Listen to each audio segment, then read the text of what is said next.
1 जनवरी Christian लोगों का नया वर्ष है, हम हिंदुस्तानियों का नया वर्ष है गुड़ी पड़वा। हमने भारतीय काल गणना को विदेशी परंपरा में बिल्कुल डुबो दिया। भारतीय काल गणना और विदेशी परंपरा में डुबो दिया, इसका मतलब क्या? हम अब अपने समय की गिनती करते हैं अंग्रेजों के पद्धति से या अंग्रेजियत की पद्धति से। हम समय को गिनते हैं सेकंड में, हम समय को गिनते हैं मिनट में, हम समय को गिनते हैं आवर्स में, या हम समय को गिनते हैं मंथ्स में या वीकेंड में या फोर्टनाइट में या ईयरली, जो भी गिन रहे हैं ये सब अंग्रेजों वाले तरीके से और अंग्रेजी पद्धति से। भारतीय पद्धति से भी समय की गणना होती रही है, ये सामान्य लोगों की बुद्धि और विचार में से ही निकल गया। जनवरी गिनते हैं, फरवरी गिनते हैं, मार्च है, अप्रैल है, मई है, जून है, जुलाई है, अगस्त है, सितंबर, अक्टूबर, नवंबर, दिसंबर, ये पूरी की पूरी अंग्रेजियत की पद्धति है, विदेशी पद्धति है। हम भूल गए हैं। सामान्य रूप से आज की पढ़ाई में से पढ़कर निकलने वाले विद्यार्थियों को चैत्र, वैशाख, ज्येष्ठ, आषाढ़, सावन, भाद्रपद, कार्तिक, ये महीने याद नहीं है। जनवरी, फरवरी, मार्च सबको याद। घरों में कैलेंडर भी है जनवरी, फरवरी, मार्च के ही हैं। और इसको ज्यादा लोग कहते हैं कि बड़ी वैज्ञानिक पद्धति है। मेरे समझ में नहीं आया, रोमन में कुछ शब्द होते हैं जिनको इस्तेमाल किया गया है जनवरी, फरवरी, मार्च के लिए। अब इसमें जरा उल्टी बात करें, दिसंबर है, नवंबर है, अक्टूबर है, सितंबर है। सितंबर एक रोमन शब्द से आया, सेप्ट, SEPT, सेप्ट, सेप्ट माने होता है 7, तो उसमें से सितंबर आया। ऑक्ट, OCT, ऑक्ट है माने 8, उसमें से अक्टूबर आया। और ये नवंबर का जो NOV है ना, ये जो है ना 9 है, और दिसंबर का 10 है। अब अगर आप देखेंगे वास्तव में तो सितंबर 7वां महीना होना चाहिए रोमन के हिसाब से, और इन्होंने नकल किया अंग्रेजों ने रोमन लोगों की, तो सितंबर बनाया। तो सितंबर 7वां महीना होना चाहिए, कौन सा है? 9वां है। अक्टूबर 8वां महीना होना चाहिए, कौन सा है? 10वां है। नवंबर 9वां महीना होना चाहिए, कौन सा है? 11वां है। दिसंबर 10वां महीना होना चाहिए, कौन सा है? 12वां है। कितनी अवैज्ञानिक पद्धति है महीने के गणना की, और इसका कोई अर्थ भी नहीं है।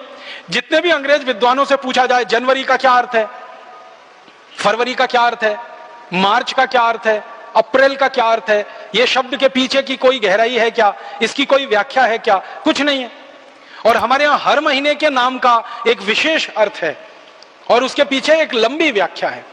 वो चाहे कार्तिक हो, चाहे भाद्रपद हो, चाहे सावन का महीना हो, श्रावणी हो, कोई भी महीना है, उसके पीछे एक विशेष विश्लेषण है और एक लंबा उसके पीछे आधार है। भी संकेत मात्र में कह रहा हूं कि भारतीय गणना के हिसाब से महीनों के जो नाम तय किए गए हैं ये विशेष अर्थ वाले हैं।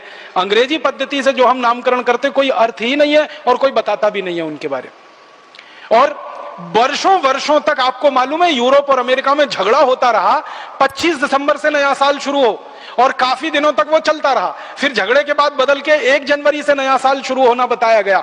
अब 1 जनवरी से उनके यहां नया साल शुरू होता है, उसके पीछे का कारण पूछो, कुछ कारण नहीं मालूम है कि 1 जनवरी कोई नया साल क्यों होता है, 15 जनवरी को क्यों नहीं हो सकता, 20 को क्यों नहीं हो सकता, या मार्च में क्यों नहीं हो सकता, अप्रैल में क्यों नहीं हो सकता। वो कहते हैं कि बहुत लंबा झगड़ा था 25 दिसंबर और 1 जनवरी के बीच में, वो झगड़ा सुलझ गया, 1 जनवरी कर लिया देगा। 25 दिसंबर को तो फिर भी अर्थ उनके यहां समझ में आता है, ईसा मसीह से जुड़ा हुआ है, लेकिन 1 जनवरी तो कुछ भी समझ में नहीं आता किससे जुड़ा हुआ है। और भारत में अगर हम नए वर्ष की बात करें तो भारत के अलग अलग क्षेत्रों में नए वर्ष मनाने की अलग अलग परंपरा है। जैसे आसाम में नया वर्ष बिहू से शुरू होता है, तो बिहू का कोई गहरा अर्थ है हमारे समाज जीवन में, हमारे राष्ट्र जीवन में। बिहू के पीछे पूरी संस्कृति है और पूरी की पूरी सभ्यता का दर्शन है, इसके लिए बिहू है और उसके साथ नए वर्ष की शुरुआत है। इसी तरह दक्षिण में हम चले जाएं तो मानते हैं कि ये दिन खास है, ये दिन खास है। उत्तर में, दक्षिण में, पूर्व में, पश्चिम में। अब ये पश्चिम भारत में गुजरात के लोगों के लिए बहुत महत्व का दिन है, दीपावली वाला।